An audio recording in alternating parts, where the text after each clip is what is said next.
Good afternoon, everyone, and welcome at the press conference following today's meeting of the Foreign Affairs Council. Apologies for this slight delay.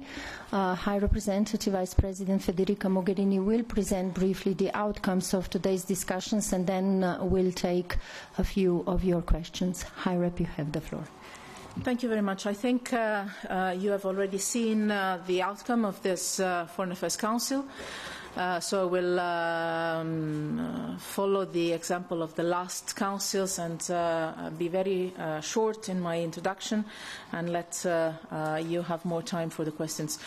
To tell you the truth, when I was coming in this morning, I was not expecting necessarily to have conclusions on the 2 points we had on the agenda today. The first 2 points, namely Syria and the Turkish drilling activities in the Eastern Mediterranean. This could have been possible, but this could have also been useful if it was just a preparation for the European Council that takes place later this week. After long discussions and work with the ministers, and I want to thank them all because they showed a lot of commitment to finding a common European Union approach to both issues that are separate but somehow connected in some respect. We've managed to find consensus, so we have a common, united European Union position. First of all, on the developments in the northeast of Syria. I imagine you have seen the Council conclusions already. So you have seen that there is a clear condemnation from the European Union side of Turkey's military action in the northeast of Syria. There is a strong support for the UN-mediated political process, and I'm grateful to the UN Special Envoy Pedersen that has joined us this morning, briefing us on the state of play and also the perspectives and also the difficulties of the political process under his auspices to be restarted in Geneva.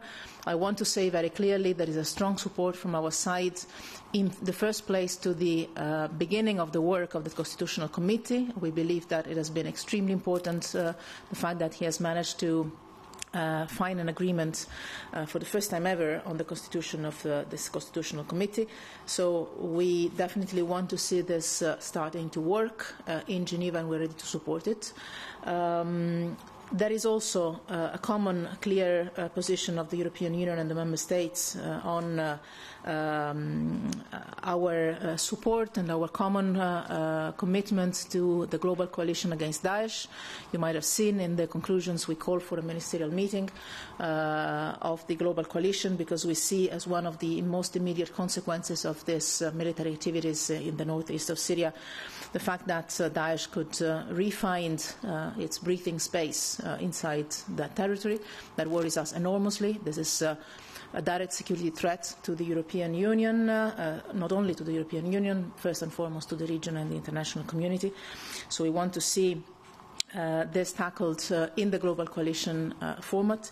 And there is obviously also our strong commitment, as usual, to the stability of the region.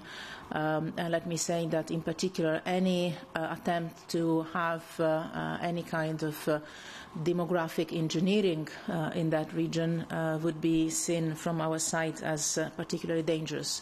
There is also a commitment that Member States have taken to have clear and strong national positions regarding their arms export policy to Turkey. We have a common position on arms export control, and they all committed to apply that framework to their exports of arms to Turkey. And obviously, we reaffirmed the commitment we have in terms of addressing the serious humanitarian crisis and refugee crisis in light of the evolving needs. And I was able to debrief the ministers of also the call that I had with Under Secretary General Lowcock that was in Gaziantep in the recent days, and our strong determination to support, in particular, the countries in the region that are facing important consequences in terms of humanitarian and refugee crisis. When it comes to the Council conclusions on the illegal drilling activities in the Eastern Mediterranean, there is a clear recalling of the conclusions we adopted already in July, and in particular the need to address the delimitation of the exclusive economic zone and continental shelf through dialogue and negotiations in good faith, in full respect of international law and in accordance with the principle of good neighbourly relations. And there is the agreement among all member states to put in place a framework regime of restrictive measures targeting natural and legal persons responsible for or involved in the illegal drilling activities in the Eastern Mediterranean. So I will present together with the Commission the legal proposals to this effect in the coming days. Let me add that we had another important point on the agenda today. We welcomed the new Foreign Minister of Ukraine. We received from him a very comprehensive and, I would say, satisfactory picture of the plans that the government and the administration have on the reform agenda of the country, but also on how to address the conflict in the east of Ukraine. We've seen some positive developments. We're very much willing to support them, and we reconfirmed to him, and obviously through him to all the Ukrainian people, the European Union's strong determination to support Ukraine, its sovereignty, its territorial integrity, our non-recognition policy of the illegal annexation of Crimea and Sebastopol, and even, or as important than that, our determination to continue to fully support Ukraine's reform agenda. As you know, the European Union has put in place the highest amount of EU assistance to any third country for Ukraine. We're talking about 15 billion euros over the last years, and we have a very ambitious association agreement in place, a visa-free regime in place. We are determined to continue to support Ukraine and Ukrainian people in these times. I will stop here.